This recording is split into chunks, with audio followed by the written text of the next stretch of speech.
오늘의 사회 이슈를 홍희연 기자가 종합해드립니다. 오늘의 이슈 포커스입니다. 유엔 안전보장이사회가 일본 상공을 통과한 북한의 탄도미사일 발사를 강력 규탄했습니다. 안보리는 현지 시간으로 29일 긴급회의를 열고 이 같은 결정을 내렸습니다. 이번 결의에선 중국과 러시아도 찬성했습니다. 안보리는 성명에서 북한의 행동은 모든 유엔 회원국의 위협이 된다며 평화와 안정을 고의로 훼손하는 것에 대해 심각한 우려를 표시한다고 강조했습니다.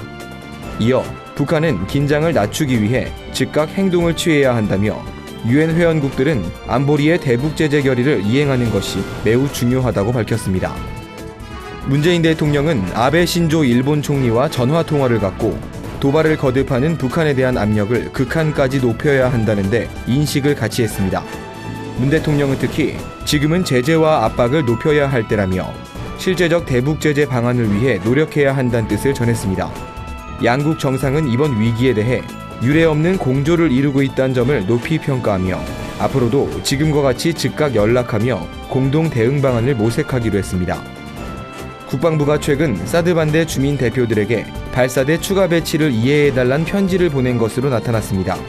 경북 성주군 주민들에 따르면 국방부 관계자들은 지난 24일과 25일 마을 이장과 부녀회장 등 20여 명의 집에 찾아와 송영무 국방부 장관의 편지를 전달했습니다. 편지엔 지금의 사드 갈등은 과거 정부의 소통 부족에서 비롯된 것이라며 문재인 정부는 정당성과 투명성을 갖춰 추진하겠다고 적혀 있습니다. 이에 대해 한 반대 주민은 지난 정부에서 주장한 사드 배치 명분과 똑같다고 비판했습니다. 구티비 뉴스 홍우연입니다.